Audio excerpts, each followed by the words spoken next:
बैंगन की फसल है जो पूरी तरह से मुरझा चुकी है। हमारे साथ आज विशेषज्ञ के तौर पे महाविद्यालय अधिष्ठाता और एग्रोनॉमिस्ट डॉक्टर ए के गुप्ता साहब हैं। सर, फसलों को निश्चित रूप से काफी नुकसान हुआ है। ये महाविद्यालय में आपकी जो बैंगन की फसल है इसमें भी काफी देख रहे हैं कि मुरझा गई है जी। आसपास के गांवों में तो और मटर टमाटर को भी काफी नुकसान हुआ है। अब किसानों को किस तरह से बचाव करें किसान? देखो, जो मुरझा गई उसका है जो वापस से रिकवर होना मुश्किल है, क्योंकि होता क्या है, जो इनके जो कोशिकाएं होती है उसमें पानी होता है और वो पानी जब बर्फ बनता है तो उसका प्रसार होता है और कोशिका का जो स्ट्रक्चर है वो नष्ट हो जाता है, तो वापस से उसका रिकूप होना कठिन है।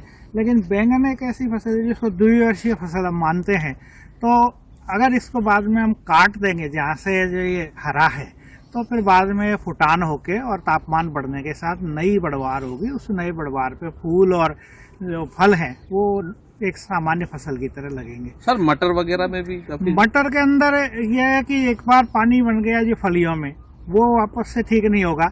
लेकिन जैसे ही तापमान बढ़ेगा तो जो बढ़वार रुक गई थी वो वापस से जो रीग्रोथ हो जाएगी और कुछ फलियां फिर भी लगेंगी। इसके लिए हम बचाव के तौर पे ये कहते हैं कि भाई गंधक तत्व ऐसा तत्व है जिसका कि मिट्टी में अगर समुचित मात्रा है तो वो ठंड प्रतिरोधकता देता है, और इसीलिए हम कहते हैं कि चाहे तो जो गंधक का अम्ल है, जो व्यापारिक ग्रेड का अम्ल है, उसका 1 मिलीलीटर घोल प्रति लीटर पानी में बना के घोल और उसका छिड़काव करने से 500 से 600 लीटर प्रति हेक्टेयर के हिसाब से घोल काफ़ी होता है। तो उससे विंटर हार्डीनेस, उसमें यानी जो पाले से बचाव की क्षमता बढ़ जाती है फसल की। इसी तरह से जो थाई यूरिया का भी यही रोल है कि थाई यूरिया का अगर आधा ग्राम से लेके 1 ग्राम प्रति लीटर पानी में घोल बना के छिड़काव करते हैं तो वो भी ठंडक से बचाव देता है।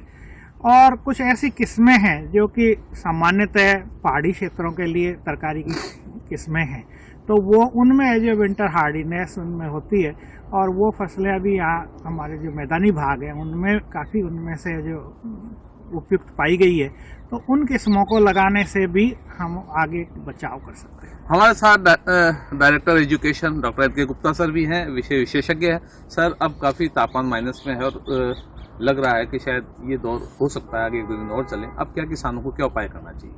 सल्फ्यूरिक एसिड का छिड़काव पाला पड़ने की स्थिति में उसके पहली नाइट को छिड़कना चाहिए। इसके अलावा जैसे जो किसान सब्जियां लेते हैं उन्हें पता है कि पाला हर साल पड़ता है, तो उनको ऐसे स्थान पर सब्जियां उगानी चाहिए जहां पाले का प्रकोप कम होता है। इसके लिए उनको चारों तरफ पेड़ भी लगाने चाहिए, ताकि क्योंकि ये एक यूजुअल प्रोसेस है, तो हमेशा के लिए इस चीज से छुटकारा पाया जा सकता है। क्योंकि सर, मैं एक साल बीच में काटूंगा, क्योंकि अब 3 दिन से तापमान माइनस में है। क्या अब आज भी किसान ये सब उपाय करके अपनी फसल को बचा सकते हैं? नहीं, आज की डेट में तो किसानों को एक तो अगर उनके पास सुविधा है तो उनको इरिगेशन करनी चाहिए, क्योंकि सिंचाई करने से तापमान थोड़ा सा ठंडा हो जाता है और जो नीचे जो मिट्टी है उसका टेम्परेचर बढ़ जाता है। दूसरा, अभी भी और भी पाला पड़ने की संभावना है, तो सल्फ्यूरिक एसिड या गंधक का छिड़काव तो उनको कर ही देना चाहिए।